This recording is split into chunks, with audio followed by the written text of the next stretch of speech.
So welcome as well. And when Ketil asked us about a proper topic for today, we did want it to sound a bit dramatic for you to get the attention. And we talk about the killer number one. And if I asked you who's the killer number one, you would probably not think about fibrosis. You would think about stuff like this, like a heart attack. That's obviously a very important cause of death. Or you would think about cancer, which is very high up in people's minds. Or you would think about smoking-induced disorders that could include heart attacks or cancers as well. So there's a lot of ways how to look at killer number ones. But when you look at the biology, and this seminar series is about biology of human disease, it's actually tissue fibrosis. And this is just a list of many different things that cause fibrosis or excessive scarring. We'll talk about this in detail. And that includes stuff like interstitial lung disease. This is my research area. But also liver cirrhosis when you drink too much or have hepatitis, kidney disease. You heard last time about kidney disease, heart disease, diseases of the eye even, hypertrophic scarring. So there's a lot of different things that cause fibrosis. And it is estimated about half of all deaths in the United States or the Western world, so Central Europe would be the same, are caused by progressive scarring in some form. And biologically, the mechanisms are very similar between the organs. And so far, it's a very critical thing to understand the mechanism because you develop drugs not only for lung disease, but also for atherosclerosis or liver cirrhosis and hypertrophic scarring. So a lot of different problems will be addressed with the same type of biology. And there's another way to look at disease causes from the WHO that obviously is different between the countries. So if I would put a low-income country here, it would be look quite differently. Infectious disease being the most important problem there for disease, but in our half of the hemisphere, it's these diseases and all these disorders are characterized by progressive fibrosis. So 5 amongst the top 10 are fibrotic diseases. So the killer number 1 is fibrosis, but what is fibrosis? And someone who never heard about fibrosis, I simplify it here. Fibrosis is just a lot of scar tissue. So when you have one scar, you say it's a scar. When you have thousands of scars throughout an organ, you say it's fibrosis. And that is something we talk about today. So fibrosis is nothing else but excessive wound healing. And whoever is a hobby chef here will see what happens next. That person will cut the fingers and you will have a wound. Yeah? So the wound, it will bleed. It forms a blood clot here to make a provisional closure of the wound, and then you form a scar. And in the end, you want something that looks like this, which is functionally and optically a well restoration of the defect. But that doesn't always happen, and you all saw fibrotic disorders of the skin before when you saw people. This is still a relatively decent scar, but it can look quite differently. So you can get something that is called a hypertrophic scar, or you can have something that really is functionally a problem by either changing the aesthetics of a face, such as his, or it can make really big scars that even cause trouble for this individual to move the head. So those are keloids or hypertrophic scars, but they are similar to the lung fibrosis that we talk about today, excessive scarring. And as I said initially, the mechanism, once you have fibrosis and it's progressive, are very similar between the organs. So that applies to heart, to the liver, to the kidney, or to the lungs, and that's the organ that we will focus upon. So one disease that we probably heard about which causes scarring in the lung is asbestosis. And asbestos is bad, we all know that. We are not allowed to work with this material, or when a building has asbestos in its structure, we have to take a lot of precautions to not get in contact with that substance. And asbestos is a very cool building material because it doesn't burn and it's very good insulation. So that's why it was used quite a bit in the past. But what happens when you inhale these things? Your immune cells in the lungs, which are called macrophages. Basically, the body police will start to eat those particles because they are foreign particles. And because they are so sharp, as seen here, they can't really eat them. So they try to eat them up, but they get sliced open. So the cells literally die while they try to eat those molecules. And when a cell dies, it releases a lot of things that are toxic to the body. So like different enzymes, different reactive oxygen, and that causes a process in the lungs which requires constant wound healing, and this is what fibrosis is. Sadly, this substance is only banned in cultivated countries, as we say, or in industrialized countries, but even a country like Canada is still exporting this material to developing countries such as in India, and this is not a picture from the 60s, this is from 2008, found on a website from Greenpeace, so this is still a problem which we have to be aware of. When we talk about the lungs, I just have a few slides to introduce you to the anatomy of the lungs. So the lungs are our breathing machine. And when I talk to a patient, and my patients here will probably recall that, I always talk about a tree which is upside down. So you have the trunk of the tree, which in the lungs is the trachea, and you have the branching of the tree, which are the airways or bronchi, and they branch up in smaller and smaller subdivisions until they have these air sacs, or in biological terms, the alveoli. And this is where the gas exchange happens. So the air is just conducted in and out of here, and Professor Byrne talked at the first lecture here about asthma. So asthma affects the airways, which are constricted. The disease that we talk about affects this part in the periphery of the lung, which looks like a big sponge, and this is where the gas exchange happens. And we have the airways here covered with cells that have cilia, and the cilia are like a little brush, and that stuff which just looks like a film on top of it is slime. So when you have phlegm, an infection in your airways, those little ciliated cells will produce a lot of mucus to get the dust out or the bacteria, and they literally will brush it out. But just as a side note, when you smoke just one cigarette, these little hairy cells are paralyzed for about 2 hours. So this is why a smoker, first sign is to get a lot of cough and a lot of phlegm. And that part here, the alveoli, looks like lots of little holes, and in between are the blood vessels. And this is really where the scarring that we talk about today occurs, between those air sacs and the blood vessels. So this is very, very small, and you can imagine that you only need a small scar in here to cause a big problem, which we will hear about in a minute. So when I see a patient who describes things like Fleming will in a minute, that are consistent with interstitial lung disease, I get something which is called a high-resolution computed tomography, which is an X-ray in slices, which gives us a very good picture of the lungs. And you see on this film one important feature of the disease, which is its patchiness. So it's not homogeneous throughout the lungs. It's very patchy. You see areas like that area here, which is a normal lung. So this is how it's supposed to look like. And you see here the big airways, and you see areas like this or here that look not normal. There's more white in it than black, and white in an X-ray always means there's more tissue.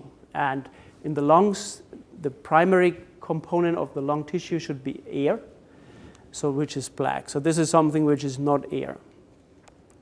And when we highlight this here, it looks very typically like something that you probably saw in the backyard of your grandpa when he was a honey bee guy.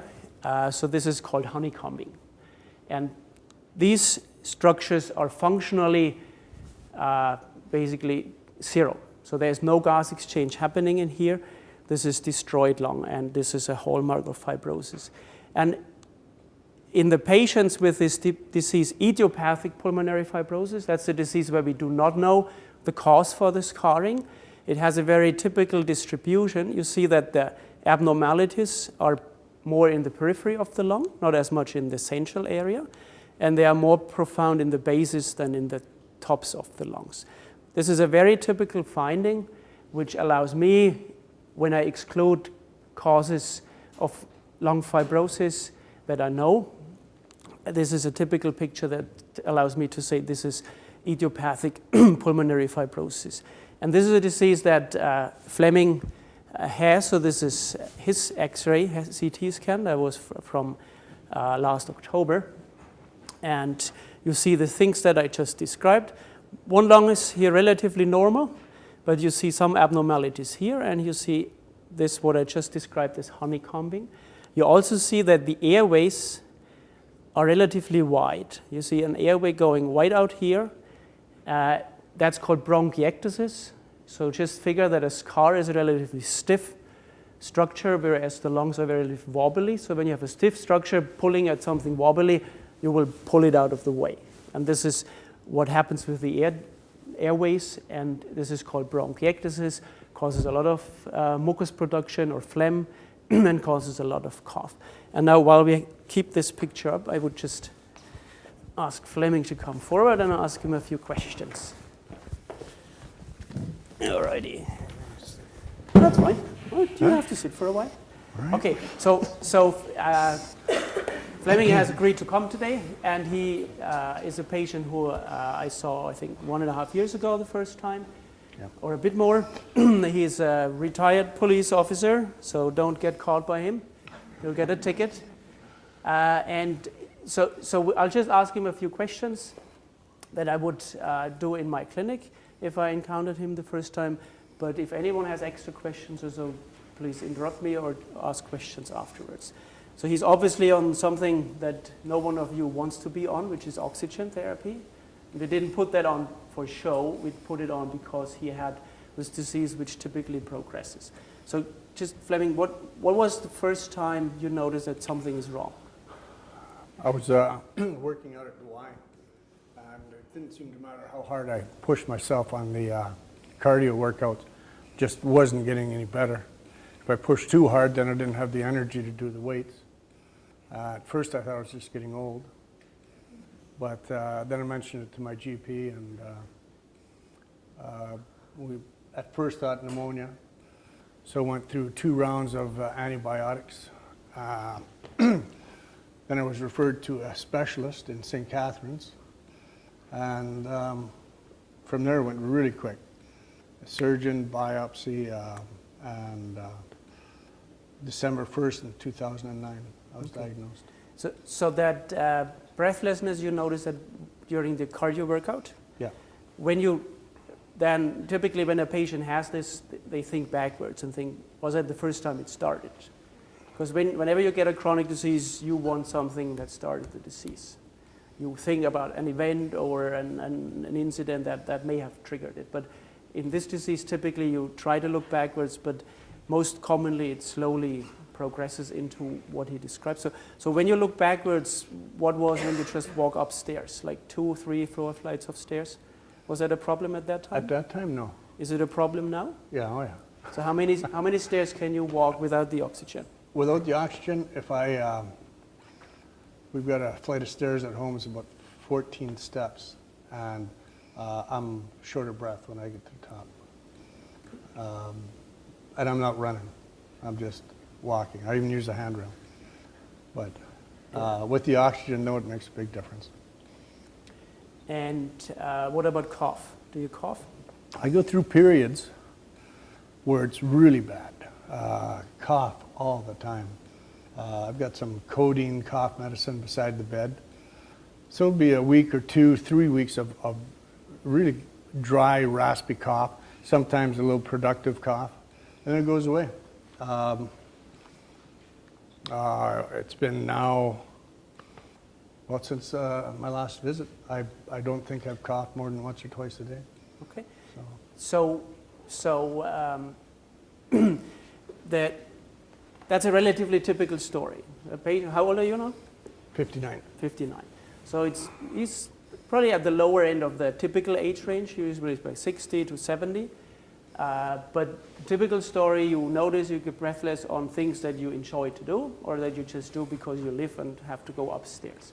And then the family doctor thinks, or the patient, well, this is old age that hits you. And when a patient with these symptoms go to the family doctor, they listen to the chest and they hear something which is called crackles. And crackles means it's not the normal expansion sound of the lungs. It's something that is crackly like a Velcro. And a typical thing for crackles is pulmonary edema, which is caused by heart failure. And this is where a lot of family physicians think, well, okay, you get old, your heart doesn't pump as well, you get a bit fluid in the lungs, treat them with drugs called diuretics to get the water out. And that can really be between 3 months of an initial trial period to 5 years until the patient would come to me. For him, relatively luckily, he met someone who knew about this disease and he got right on the proper track. But this is a relatively typical story. Mm-hmm. So when I see a patient like this, I have to ask a lot of questions, or I have the fellows ask a lot of questions. So first time I meet a new patient, it's about a 1-hour consult, so we cannot do this in 10 minutes because you have to ask questions. So what did you do for a living before you got sick? I was with the OPP. I did the last few years of my job, I did 4.5 years in a drug unit, 4 years as an intelligence coordinator in the Northwest, 2.5 years anti-terrorism. Then the last 2 years, I ran the Intel unit in Niagara Falls. Okay. And then I left. So you worked as a police officer all your life then? Yeah, no, I was a carpenter until I was 31. Had my own little contracting business, but ebb and flow of the economy, and I'd always wanted to be a cop, so I applied again at 30. I got hired on at 31 with the Thunder Bay City Police. And then in 97, I jumped to the OPP. And that's where my career really started. That was a good job. How much time did you spend on the roads, like as a traffic cop? 13 years. 13 years. And that was in a city, or was it on a... Yeah, I worked a downtown car in Thunder Bay for most of those 13 years. So not a lot of traffic, a lot of drunks, a lot of B&Es, a lot of domestics. And, yeah. So those are simple questions but important, because if a policeman is, let's say, in a big city and mostly does like activities at a busy intersection, like writing tickets, what we don't like, they are exposed to asbestos, because you have cars stopping, going, and the brake pads of cars had until like the early 80s, I think, a lot of asbestos in them. Yeah? So when you work in a car, in a brake shop, yeah, like the Mr. Loop and Jiffy Puff or whatever guys, and you just replace the brake pads, blow it free with the dust, that was a lot of asbestos exposure. Those are questions that are important. But working more in Thunder Bay, that's much lower at the exposure level. So were you exposed to any, I mean, not illicit drugs, but any medication chronically that you got? No. I was on Reactant for a while for hypersensitive skin, take Advil for pain, but no. Okay. Back then I was healthy. Good. So some typical drugs that could cause problems like scarring would be certain antibiotics or an anti-arrhythmia drug which is called amiodarone. So we have to ask all these questions. Have you ever been exposed chronically to a certain drug, or sometimes even for a short period of time? Another important set of questions would be asking about the joints, which is called connective tissue disease. And I said in my introduction that scarring involves the whole body. And you can have rheumatoid arthritis in your lungs, as funny as it may sound. It's a relatively common cause for scarring in the lungs, so we have to ask for all these questions about arthritis. And then it's a bit a tricky part to differentiate between osteoarthritis, which is basically just getting old and the joints get wasted, and the real rheumatoid arthritis. So did you have any signs like this, like small finger joint swelling, or like the knees or the hips? No. Or like chronic back pain, lower back pain? Well, yeah, but I broke a couple of spurs on, I guess it's L5, and then a crushed T12 skiing. So. Okay, so any muscle heaviness, like there's diseases that involve the muscles that can cause interstitial lung disease or fibrosis? Yeah. No? Nothing like that, no. No, I used to, no. Okay. Very healthy. Very healthy. Okay. So now we are in an area of information technology, and you all will see this presentation later on the McMaster website. Patients do the same thing. So a patient gets told by his family physician, you have lung fibrosis, and most of them start to Google, which is not usually a good thing to do with this disease. Did you do that? Oh yeah. There's no good news out there. Yeah.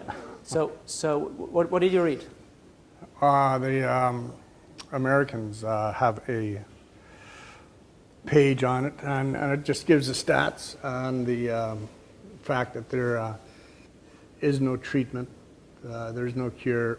Ultimately, it's, if you're lucky enough, you get a lung transplant. It can happen very fast, or it can take years to get to that point. But yeah, there's no secret little. Yeah. So what's the life expectancy when you read Google? I believe it was 50% people with IPF pass in the first 2.5 years. Okay. So that doesn't sound good. Or so when you get told you have a disease, you go on the website and it says you have a 50-50 chance to live 2.5 more years. And I'll show you the science behind it, which is, for managing a patient like this, extremely challenging. Yeah, because you see someone who comes with family, a shocked wife or husband, and you have to kind of work with this part information, which every patient pretty much comes in. I had one amongst my 250 or so in the last 5 years who said, I don't want to know anything. Yeah, he was probably knowing that it's not anything good, but it's a very serious disease. I had one patient who was suicidal and had depression because he was afraid to have lung cancer. And he was investigated, and sadly enough, he was even worse because he had lung fibrosis. So this is really how this type of disease stands. And again, the biology that is a prototype for this disease is very similar to other disorders. Okay? So any questions for Fleming out of the audience? I was interested that your first symptom in the gym was that you had no energy. Yeah, I couldn't get better. I was trying to get better, get my cardio back to where it was. Right. Yeah. I mean, by that, do you mean that you had muscle fatigue, or? Don't just, I would get tired, literally tired. I would push myself on the elliptical, but if I pushed myself too hard, I was honestly too tired to do even a light weight workout, because I was that fatigued. I would sit sometimes and just tell my wife, I said, I don't know what's going on, but I'm bushed. And that's the best way to describe it. But can you analyze it any further? I mean, there's no pain. Breathless as No. well? See, at that point, I still had 72% lung capacity. So, yeah, when I'm pushing myself on the elliptical machine or on the walker, I was breathless because I'm trying to get better, so I'm moving at my max. So that's what I attributed the breathlessness to. But I also found then when I did do weight workouts, now that I'm thinking about it, is that I would start getting out of air if I was doing a lot of weights on the lat pull down or in the shoulder. By the end of 3 sets, you know, you'd be breathing harder, and so things like that, yeah. You mentioned that when you had, I'm sorry, someone behind you. Let's just go ahead. You mentioned You're that next during one. your episodes of cough, you used codeine Yeah. containing cough syrups. Were they significantly and consistently helpful? Yeah, yeah. That was, that was the best thing I found. I used to take a Secrets, you know, the lozenges, and tuck it in my cheek, but she's sleeping with that all night, you get this real bad taste. So the cough medicine, it does help.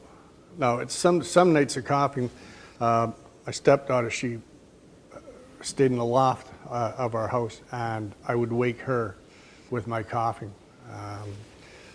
So some nights it was bad, but thank goodness it's not all the time. So, yeah. Common problem with cough medication is that they make you sleepy, drowsy, so you're not as flexible to drive a car, and they make constipation, which of course is not good when you don't have the breath to get rid of it. Mark? A couple of questions actually for both of you really. So the first question is, were you exposed to a lot of hardwood dust in your carpentry career? I was, yeah, I actually worked with asbestos. We cut asbestos for an apartment building in Thunder Bay, but there's no signs of asbestos in the x-rays. Formaldehyde, removed that from houses. I was a framing carpenter, so we worked with wood all the time. So my question from last one is, the wood dust exposure is significant. And then the other question is, you didn't bring up smoking. Yeah, good point. Did you smoke? Several times. Several times? I was getting very good at quitting. Okay. I quit once for 7 years, then I did an undercover project and started again. And so I probably quit 4 or 5 times. I've been about 5 years now, free, clear. Okay. Okay. Yeah, so smoking history is a significant part of this disease. So about 70% of patients who get it have been smokers or are current smokers. At some point you cannot smoke because you don't have enough breath to really suck on the cigarette. And of course, if you have oxygen carried around, you don't want to have something burning around you because it might just light fire. The other question, hardwood, is a very good point. There were some studies that look at epidemiology, and hardwood is one of the things that people suspect might contribute to it. The time lag between his exposure and the disease would be very, very long and would make it very unlikely that this is a reason. But it's of course a possibility, similar to the asbestos, which was a relatively minor exposure. We cannot rule it out that this is a factor for his disease, but the way how it progressed and now over just a period of 2 years made him from being a bit breathless at cardio workout to being oxygen dependent at everyday activities, just like walking from the parking lot up to here. That would be very typical for the idiopathic form. Okay. All right, so I'll just continue here, and you maybe sit back there so you see more.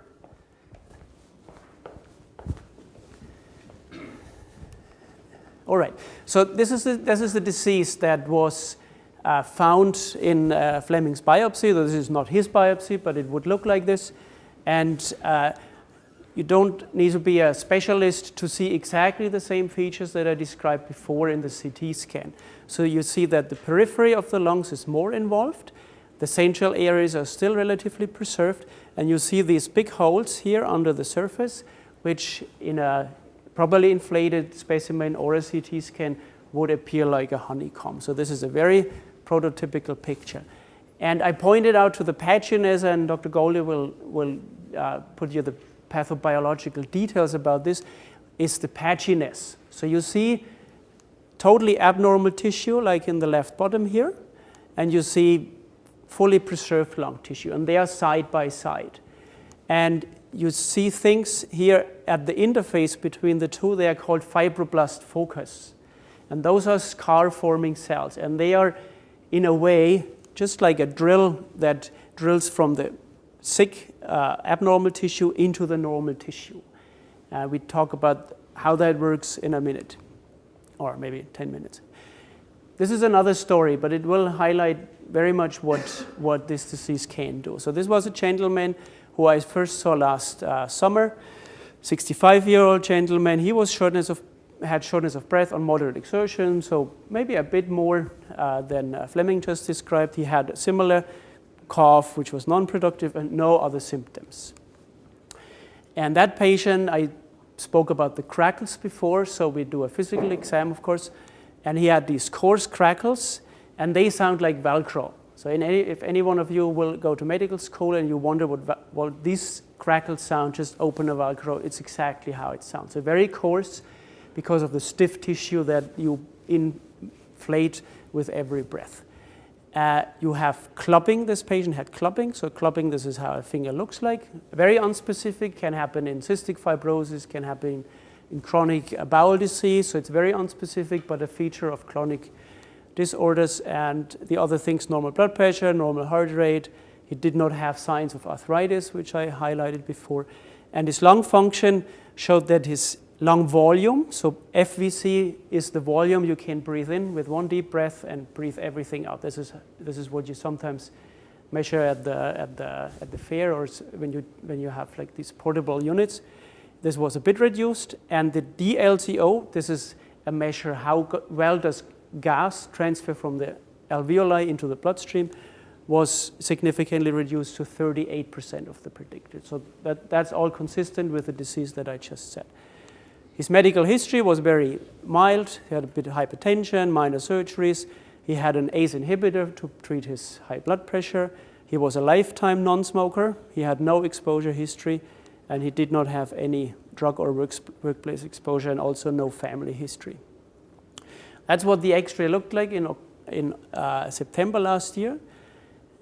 You find, again, so this is the heart in the middle. You find areas of relatively preserved lung here. But you see that the more you come to the basis of the lung and to the periphery, you see more white than black.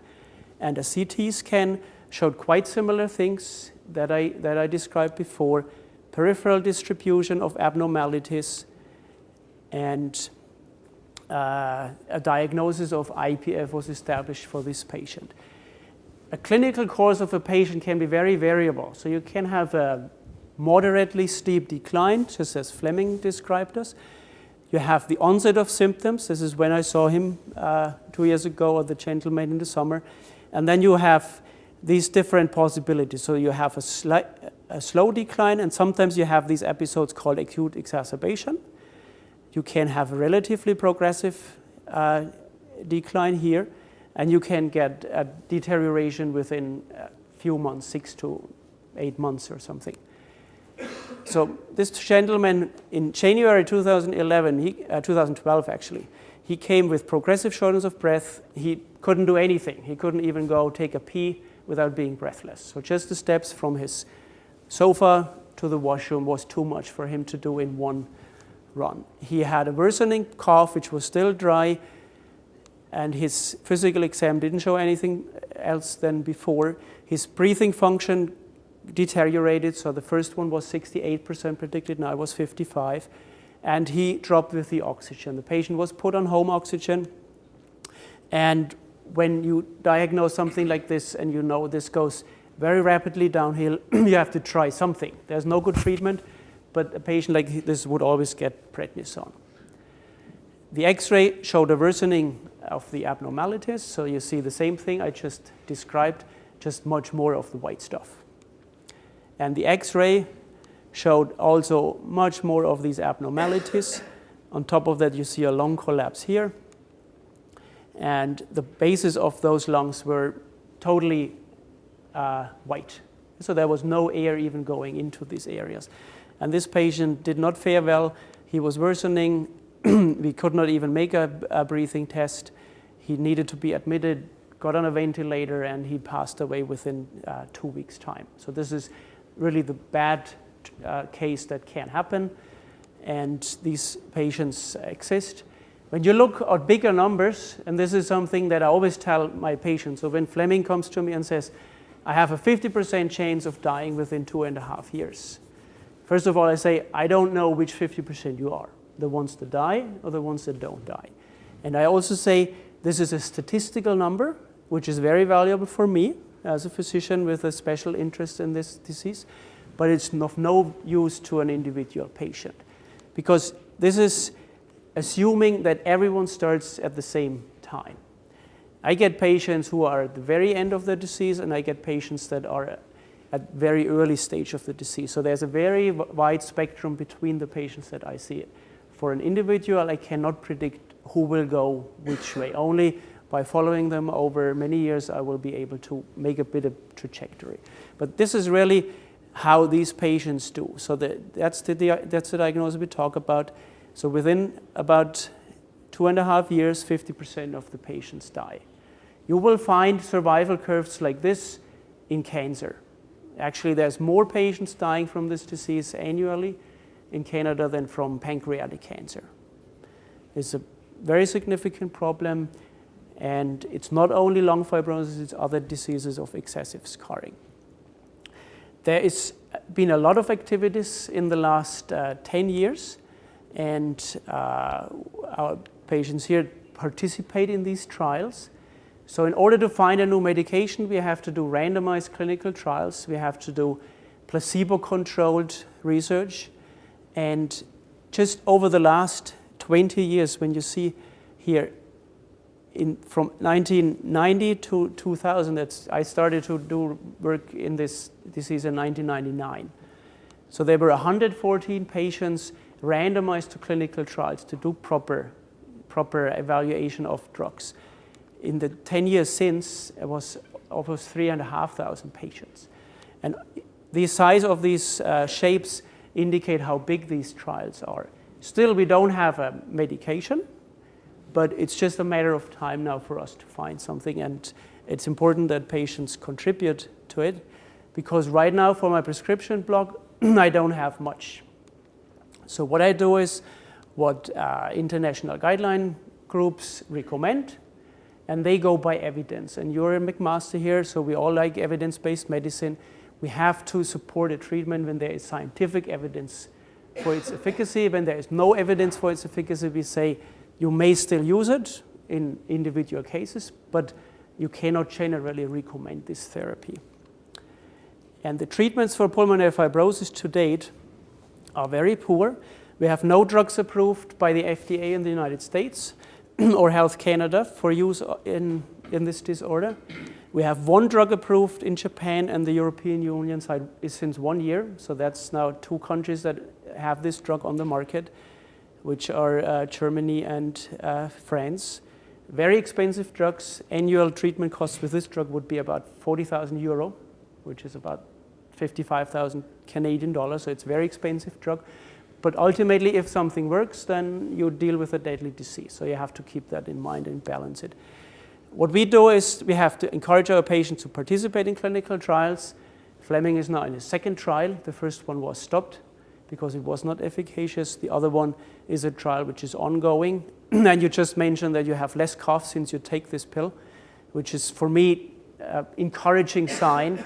I'm blinded, so I don't know what he gets, but I know that this drug supposedly takes the cough away, which is a very important benefit for a patient. So I will be excited how that works. And this is, I just named it here, the art of supportive care. You can imagine that it's not very easy for a patient or a family to deal with this disease, but as a physician, you also need some experience to encounter the problems, and you basically have someone who you know, if there's not a wonder happening, like a lung transplantation, this patient has a high chance of dying within 3 years. So this is a very, very important thing to really be an artist in this supportive care and talk to the patient, give things like oxygen, include them in rehabilitation, include them in clinical trials, and to select the patients who are good candidates for lung transplantation. And this is where our 2nd patient comes in here, Mr. Gibson. So you're up here. So he's oxygen free, not since a long time. So when did you get your lung transplant? 28th of February 2010. Right, so that's, you just made the 2-year mark. 2 years. Okay, so tell us just briefly about how your disease started. Can you recall what Fleming just said? Basically the same as Fleming. I had a cough, and I thought, well, just a normal cough. So tried the usual stuff, the medications and that, and it stayed there, and it stayed there, and it stayed there.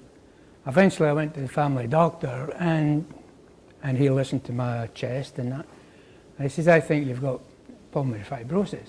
He says, but he says, I'm going to send you to a specialist, and he sent me to Dr. Kolb, who in turn sent me for a biopsy, which confirmed the pulmonary fibrosis.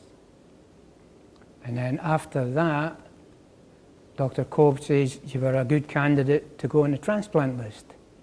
Then the process starts, and it takes a long time. You go up to Toronto. I had 3 years of tests, well, not 3 years of tests, but 3 years of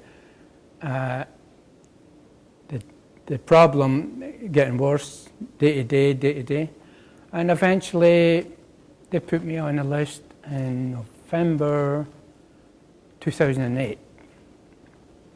And I was on there 16 months, which was a long haul, both for myself and my family. And then I got my transplant on the 28th of February. And everything, as you see, everything's perfect.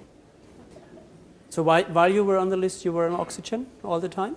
I was on oxygen for that 3-year period, and it gradually got worse and worse. Then I was on oxygen 24 hours a day, and then I was in a wheelchair, and then lucky enough the lungs come. So on your oxygen machine, you can make the settings. You can change the flow rate of oxygen. Mm-hmm. How did you start, and what was at the end before you got transplanted? Well, it started.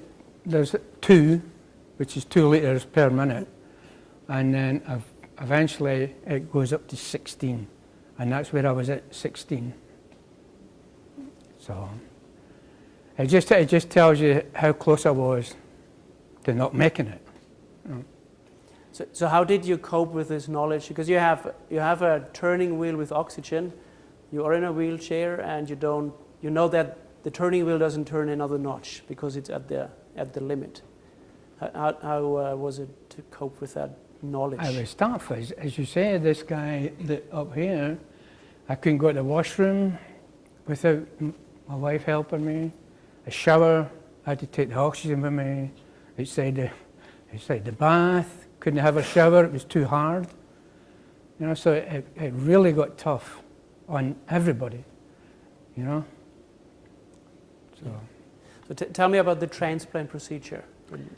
Was that the transplant procedure is, well, as you're on the list and you wait and wait and wait, and eventually you get the call, and you're all excited. So you go up and obviously prepare you know, it takes some.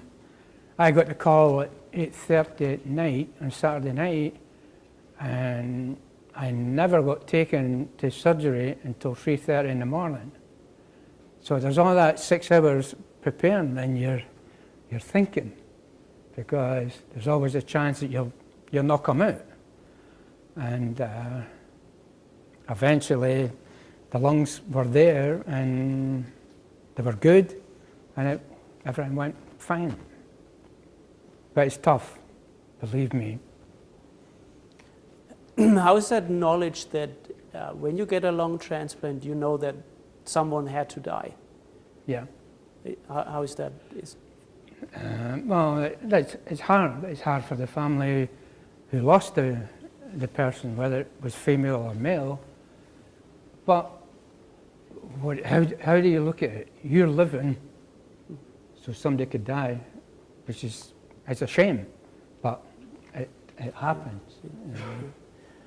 And after the surgery, we sent a card to the donor's family. We never got a reply, but. Mm-hmm. Yeah. So since you got the new lung, is it like a new life? Yeah. What is different with a new life? Well, I can go back to what I'd done before, walking. I play golf now a lot. I'm on the exercise bike. I'm on a bike, on the treadmill. It's great. It's a second chance. Yeah. I remember you had visited Scotland with oxygen once and once afterwards, or? With the new lung? No, I went with a new lung. With the new lung, okay. And that was 6 months after surgery. Okay, all right. So any questions from the audience? How long was the surgery? Pardon? How many hours was the surgery? It was a 10-hour surgery. Did you ever work with asbestos? No. I worked with welders for 20 years in a warehousing situation, which was lots of dust, and so I'm thinking that helped to cause the problem. But as Dr. Kolb says, they don't know for sure what actually causes it. Yeah, so very similar. When you asbestosis, in most cases, as bad as it is not as progressive. It doesn't exclude it, but that course of his progression would be very typical for IPF. What they always do is after the lung gets taken out, they will look for asbestos fibers. But even if you find asbestos fibers, it's not a proof. It's in a way, if you find a significant amount of these asbestos fibers, may have some impact on the patient, because if you can confirm this being asbestosis, it has benefits from WSIB, and it has some, at least, compensation on the other hand. Yeah? But it was not the case with his lung. Does he have to take the anti-treatment? If you take any anti-rejection drugs. Yeah. Yeah, I take cyclosporin, Celsep, prednisone. That's basically the three main rejection ones. The rest of the medication is for blood pressure, blood thinners, just the normal stuff. But it's a handful. It's a handful. So it's a lot of medication. And when someone gets assessed for lung transplant, it's not only to evaluate the medical fit, that a patient doesn't have any concomitant diseases. It's also very important to assess the social environment of a patient. So someone who is a loner and no one around would have a very low chance to get a transplant, because you need the environment, you need the wife, and just kick you once in a while to say, well, you have to take your medication. Yeah? Similar to, in difference to the kidney transplant that Dr. Margetts talked about a few weeks ago, you must take the medication because you cannot replace the lung function. It's not like you can put someone on oxygen dialysis. So this is something which is assessed very rigorously during a transplant assessment.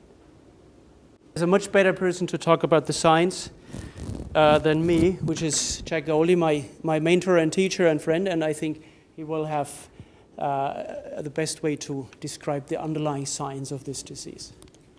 Thank you, Martin.